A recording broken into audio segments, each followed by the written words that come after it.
Carney, the Canadian Prime Minister, who's talking about tariffs in Canada this afternoon. Let's listen in. Trading system.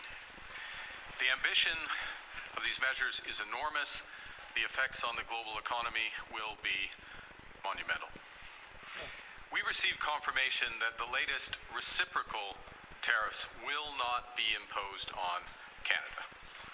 At the same time, President Trump confirmed that the tariffs announced last week against our auto industry will come in, and indeed have come into effect today. So while it's progress that further tariffs were not imposed on Canada yesterday, the President's actions will reverberate here in Canada and across the world. Three different sets of U.S. tariffs remain in place and will continue to pose significant threats to Canadian workers and Canadian businesses. And while they have been imposed under different premises, some things are consistent. They are all unjustified, unwarranted, and in our judgment, misguided. And we are already seeing the consequences. Just last evening, workers from Unifor Local 444, with whom I met last week, learned that their auto assembly plant in Windsor will be shutting down for at least the next 2 weeks. That's 3,600 workers who are now out of work, not by their choice. Workers who now worry how they're going to put food on the table and pay their bills. I and my government stand in solidarity with those workers in Windsor and all those workers hurt by President Trump's tariffs. And that's why we committed from the very start that all, and I repeat, all of our tariff proceeds will go to protect workers affected by the tariffs. Les premiers tarifs ont été annoncés. There you go. That is the Canadian Prime Minister Mark Carney, who is talking about the impact of tariffs on Canada in the midst of an election campaign, of course. Let's bring in Ken Fisher, who is Executive Chairman of Fisher Investments. Ken, very good afternoon to you. I'm reading today in the FT, they've described these tariffs as an economic emergency, not just for the people of Canada, but indeed for the people of the United States. Do you agree with that characterization? Well, first, thanks for having me on, Darren. What's that? I only just noticed. I got it last year. Have upheld in good faith. Last week, the President and his administration announced their third set of tariffs, this time against auto imports primarily from Mexico and Canada. In the year I was born, Canada and the United States signed the Auto Pact, an agreement that ended auto tariffs between our nations and began a 60-year period, you can guess my age, a 60-year period of close cooperation, partnership, job growth, and prosperity. And that era has now ended, unless the United States and Canada can agree on a new comprehensive approach. Yesterday's actions by the U.S. administration, while not specifically targeting Canada, will rupture the global economy and adversely affect global economic growth. The global economy is fundamentally different today than it was yesterday. The system of global trade anchored on the United States that Canada has relied on since the end of the Second World War, a system that, while not perfect, has helped to deliver prosperity for our country for decades, is over. Our old relationship of steadily deepening integration with the United States is over. The 80-year period when the United States embraced the mantle of global economic leadership, when it forged alliances rooted in trust and mutual respect, and championed the free and open exchange of goods and services, is over. Well, this is a tragedy. It is also the new reality. We must respond with both purpose and force.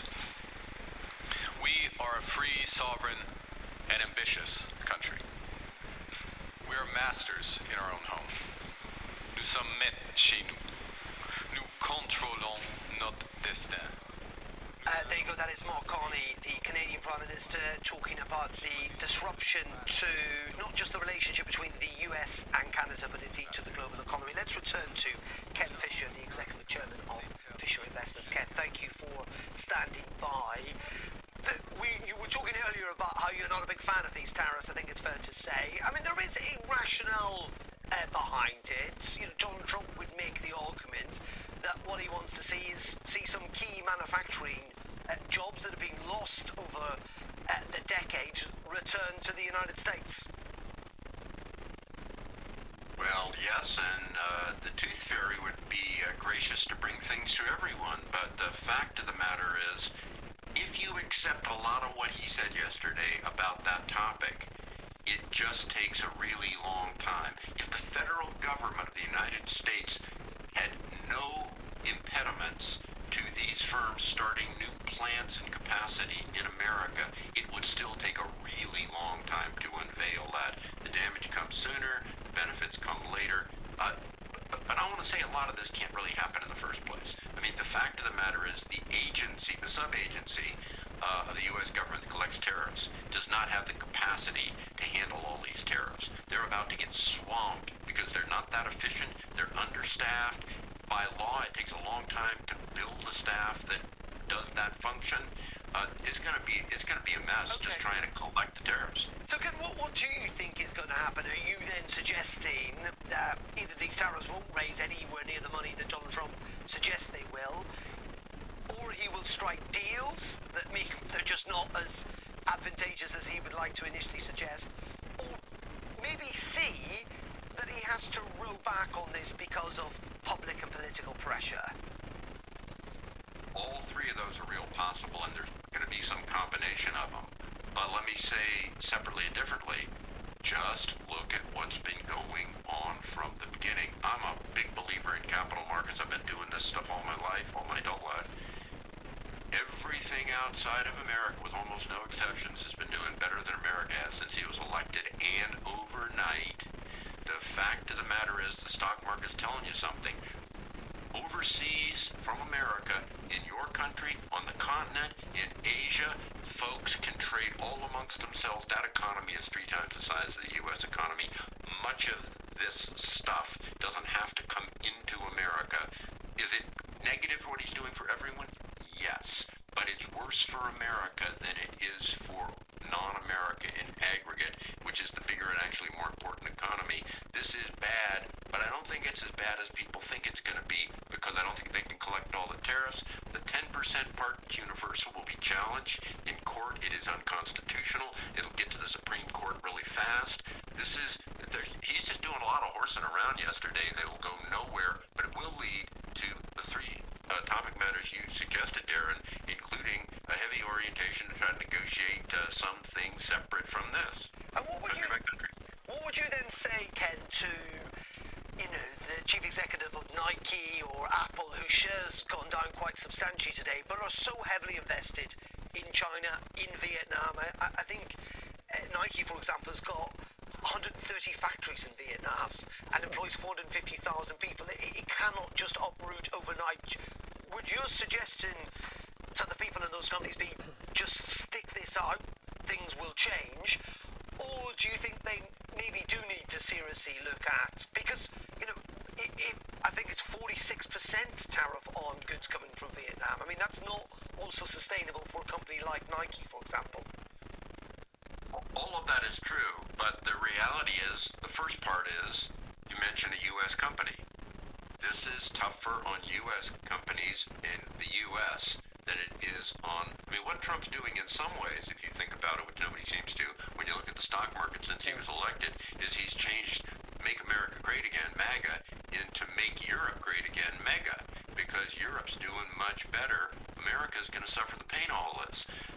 But if you're Nike, the only thing you can hope for is that if you make a written, contracted agreement to plow a certain amount of money into America, which will take a long time, they'll suspend those tariffs for you. And there'll be just a ton of negotiations. I have no idea how those will all pan out. Nike or any other country, any other company. And Ken, just very finally, you're a very well-connected man in Texas, a Republican state, a state that, large swathes of the Republican Party believe in free enterprise and commerce and in free trade. What's your sense of where they are on all of this? We know, Donald Trump won an election, and he won an election, to be fair, he's talked about tariffs a lot. He's not doing something that the people who voted for him didn't know was going to happen. But what's your sense of what the mood is like inside the old Republican Party, if you like? I think there's a certain amount of disbelief that he's actually doing all this stuff because people are used to politicians lying a lot. And secondarily, Texas is a conservative state, it's a Republican state, as you said. I'm a Republican by background, tradition, and, have been and am. But the fact of the matter is, as my great friend Forrest Gump, once said, stupid is as stupid does, and it's all stupid stuff. And it's going to get real clear to an awful lot of Republicans real fast that this isn't going to work very well. Okay, Ken, live for us there in Texas. Ken Fisher, we really appreciate your time this afternoon here on Sky News. Thank you very much. Dirge in Global Energy Markets at Aurora. Very good afternoon to you. And we're looking at the different impacts this is going to have on different sectors of our economy. We've been talking about steel. I've just been talking about the clothing industry. And it will have an impact on energy markets too. Yeah, thank you for having me. I wanted to focus on the impact on Europe and UK energy markets as it is. Number one, is this going to increase gas prices or energy prices in general? The answer I'd say is no and yes. No, because in the short term, what we've woken up to is a drop in energy prices, and that's because the sentiment is on weaker economic growth, hence there'll be also weaker energy demand, weaker energy prices. But in the long term, there could be a shift in the energy market. So the US is a very large exporter of natural gas and oil. Europe is a very large buyer of that natural gas, the UK as well. But if the US decides to invest more in domestic production as a result of tariffs, that could increase US energy demand and therefore leave less energy, oil and gas, for export to Europe. And if the UK does see its imports of US LNG drop, that could raise energy prices for the UK as it scrambles to get supplies from other places. And as wholesale prices rise, retail prices will also rise. Yeah, and that's the point, isn't it? Is that, if there is retaliatory towers. At Tesco, get Jack Daniel's Old Number 7 1 litre whiskey. Now only £25. And get 25% off 3 Tesco Finest wines and fizz. Is no.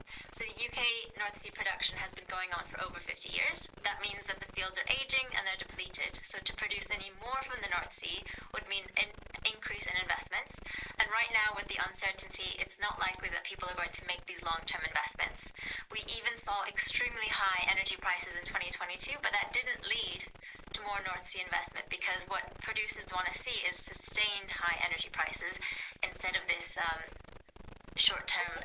But at the same time, there was some politics at play in that, in the sense that, there were a lot of people campaigning for the very fact that we shouldn't do that because it's not good for our legal commitment to net zero. But it does feel that while that legal commitment hasn't gone away, our appetite, or the political appetite for extracting fossil fuels has changed a little, no? Yes, we've seen that from governments, but also the private sector. Companies rowing back from net zero commitments or weakening them, companies leaving net zero alliances or groups, and governments seeing more focus on security over reducing emissions. And you can also see that reflected in share prices, which have increased and which have come down. Okay. Anis Gangbold there from Aurora. Thank you very much indeed for joining us. Thank you. Thank you. Let's bring in Ben Wood now to look at the impact this is having on the tech world. He's chief analyst at CCS Insight. Ben, very good to see you this afternoon. And Apple shares are unsurprisingly down. A lot of tech manufacturers, a lot of American tech manufacturers clearly make a lot of their goods elsewhere in the world.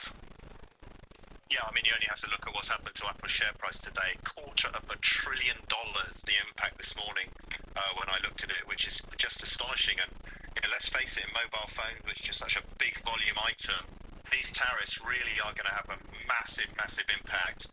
And we can expect to see prices going up. And very other things happening to both Apple and Samsung, the biggest players in the market. Yeah, just on prices, we haven't got retaliatory tariffs yet. Effectively, is this a good time to go? And by the way, the US dollar has fallen a little bit. Is this a good time to go out and buy a phone?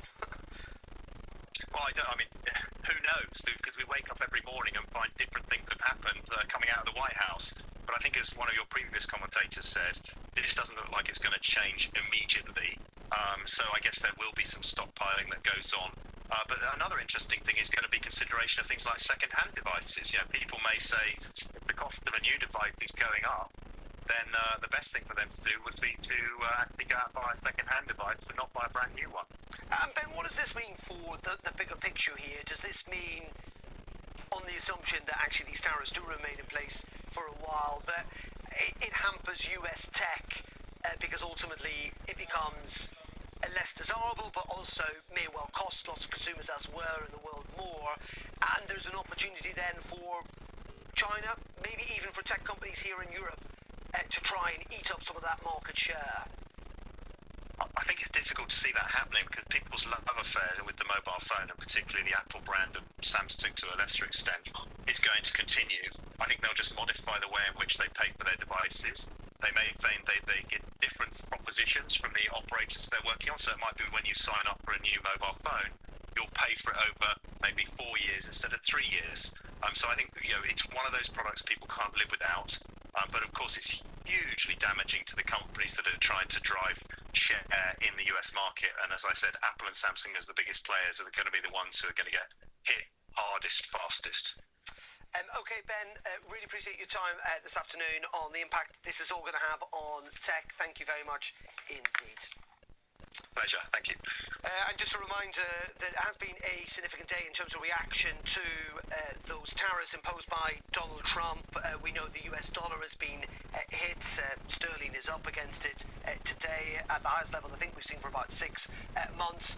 But also the major indices, the Dow Jones, the S&P 500 down in the United States today. In fact, the S&P 500 is on track for its worst day for nearly 3 years. We will have continuing coverage throughout the evening here on Sky News, not least of all coming up with Mark Austin on the News Hour next.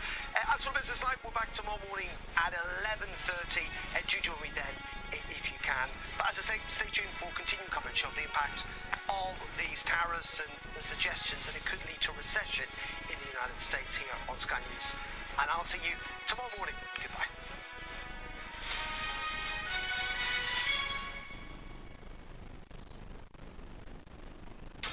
We are under Israeli military restrictions in terms of some of the things that we can film, but it's important to be in there. What a slow drive for the president as he approaches his golf club.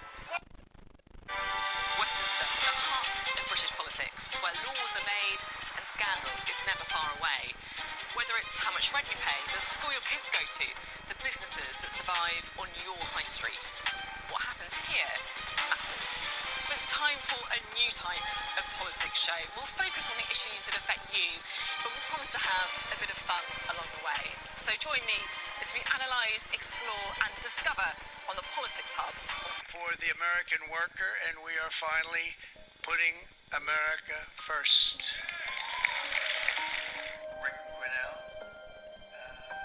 and maybe 30 other people. Everyone loves that position. Japan, 46%.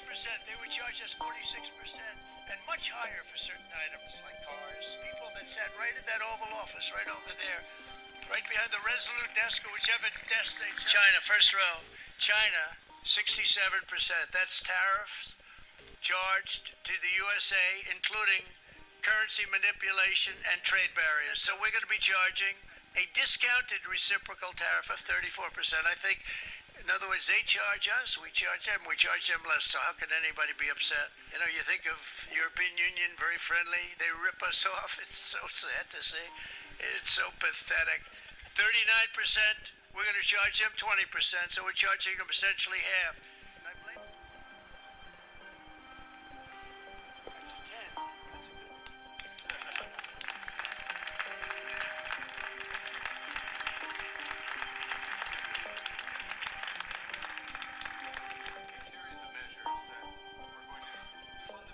此坚决反对，将采取。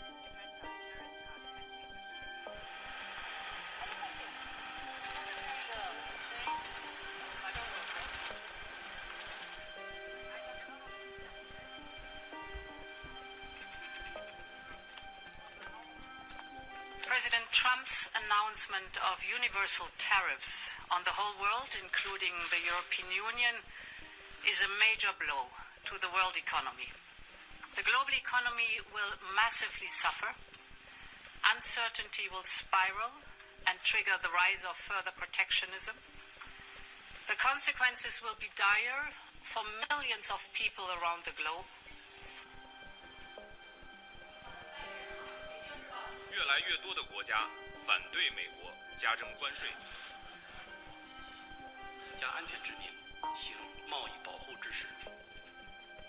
很多的贸易伙伴都对此。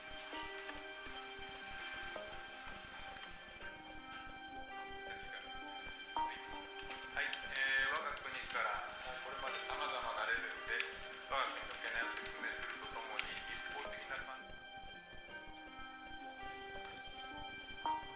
United States, which will continue those Trump referred to reciprocal tariffs. A reciprocal tariff, the foreign minister have all visited and have all engaged on every country is important. So in terms of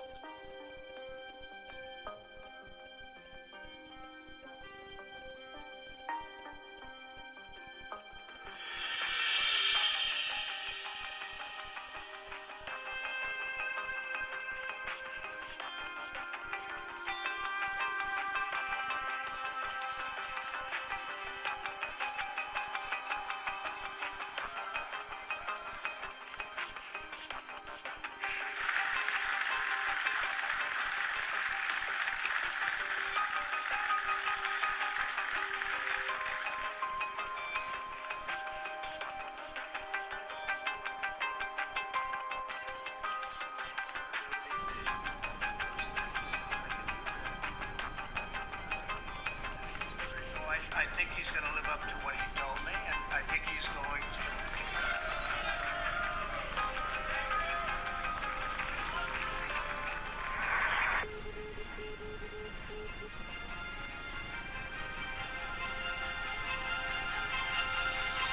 We heard the word tariff a lot today, but might not be totally sure what it means, right?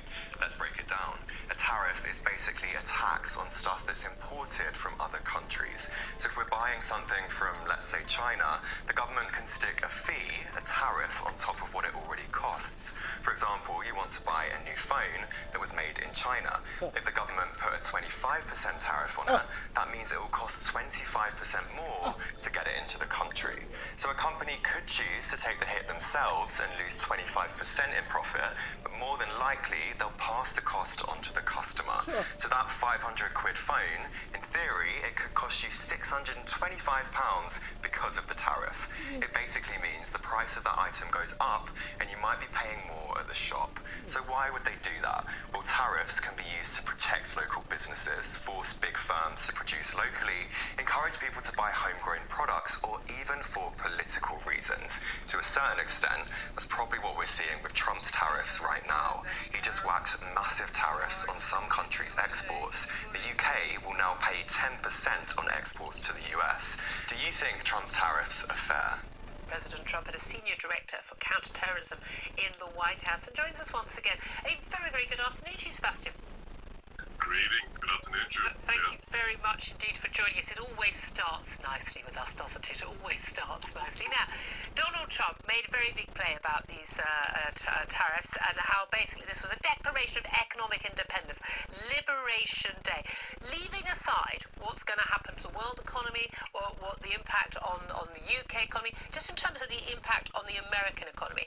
I was a bit confused. He seemed to be claiming that there was going to be billions coming in from the tariffs, which would help the American economy and could lead to tax cuts for Americans, although of course they're a tax on American consumers. At the same time as saying this could lead to sort of trade deals and going to zero tariffs with other countries. Now, it can't do both at the same time, can it? Well, it can, because there are 200 countries in the world, Julia. And some of them will react properly and sensibly and in the common sense fashion, and others may not. So with those who understand why it's happening, and with those who want to see the collective pie grow, they will react properly and they will remove those obscene tariffs. We have one country, for example, Japan, that has a 700% tariff on the import of US rice into that nation. When they realize that their goods will be affected, then those nations will take action to level the playing field. But of course, this is a temporary measure to instill some kind of common sense into those nations that are using punitive rates, tariffs, and taxes against US goods. It's a leveling of the playing field. We're not going to be the world's piggy bank anymore. We're not going to see US manufacturers penalized because their goods are the best. Okay, I mean, I can see a perfectly fair argument, reasonable argument to say, free trade, fine, but fair trade better, and there's an element of protectionism in virtually every country. I mean, pretty much every country, I think apart from Singapore, maybe, I don't even know, has some level of protection, tariffs, just so, you protect key aspects of your agriculture, or some of your industrial production, steel production and things like that. However, there's no doubt at all, America has had lower tariffs against some countries than they've had against them. But is that the reason why people aren't buying some US goods? Or is it the case, say, for instance, with car manufacturing, we don't buy American cars because, with all due respect, a lot of them aren't very well made. They're often gas guzzling. Your gas prices are much lower than ours. And there are the two big differences with car manufacturing. We don't buy American cars because, with all due respect, a lot of them aren't very well made. They're often gas guzzling. Your gas prices are much lower than ours. And they're rather too big for our streets. You can't park them anywhere. So it's got very little to do with tariffs. It's more to do with people sometimes don't want to buy some of those US goods, and you've got an awful lot of better off, a large number of well-off consumers who can afford to buy our goods. Well, I would believe that if it weren't the case that I drive a Ford Mustang, which is easy to park, and I love my Ford Mustang. And on top of that, the fact is, why are they punished then? Why are certain nations punished? If the product... Hey everyone, just a year ago I was working in breaking news. And we begin with the breaking news from Wall Street. Trading has been underway now for just about 30 minutes, and nervous investors, very nervous investors, are weighing in on President Trump's historic new global tariffs. The early assessment, deep concerns. Almost all goods entering the United States will face a new tax of at least 10%, and that means inflation-weary Americans will see even higher prices on virtually everything.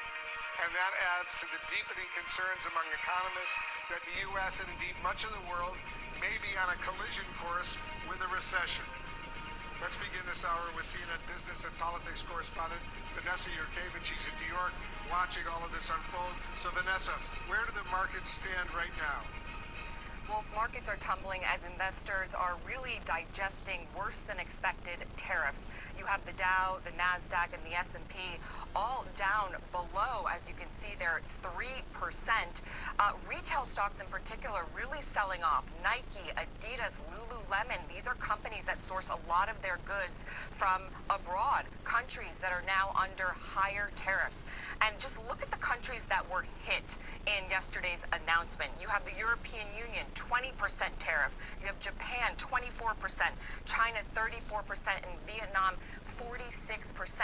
Key trading partners to the U.S. investors are worried what this means for businesses, and then, of course, those businesses' profits. But let's just reset. What do we know right now? We know that there are auto tariffs in effect right now. But coming on Saturday is that 10% universal tariff on Wednesday, higher tariffs on about 60 countries, tariffs on auto parts, foreign auto parts on May 3rd, and then maybe coming additional tariffs on lumber, semiconductors, and I'll add copper there as well. And as you mentioned, Wolf, there is talk of what this could mean for a recession. I just spoke to an analyst who says that the longer that these tariffs stay in place, the more likely that there will be a recession. We also heard from Mark Zandi from Moody's Analytics, who said if they follow through, if these tariffs go into effect, I'd buckle up and brace for impact. A recession seems more likely than not. Wolf? Sign a historic executive order instituting reciprocal tariffs on countries throughout the world.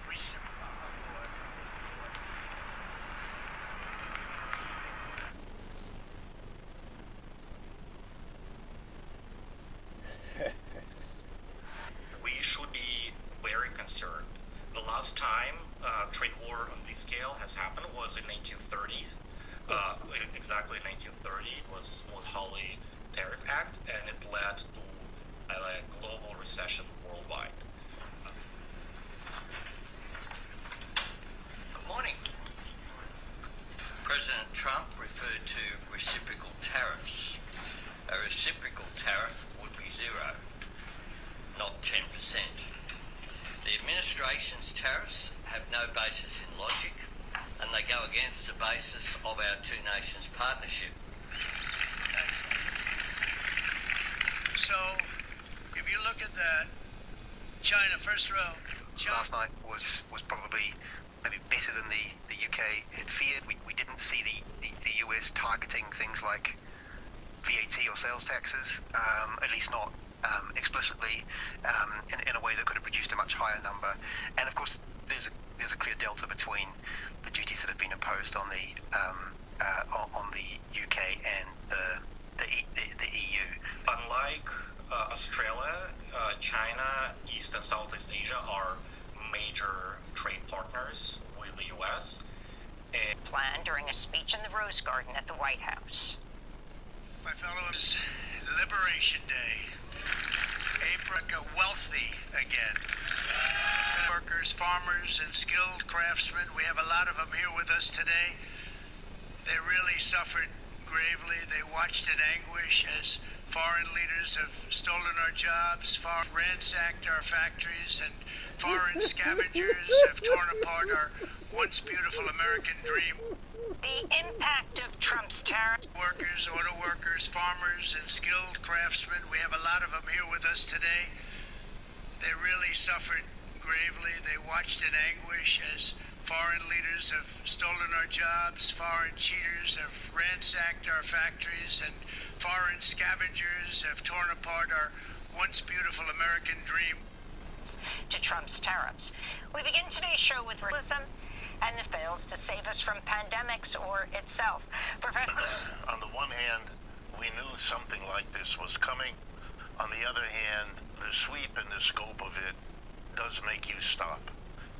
Mr. Trump is right. It is a changing moment in American history and world history. But I think his representation of what's going on is completely fantastical and has only to do with the self-promotion that he is engaged in most of the time. It was never foreigners who did it to us. This notion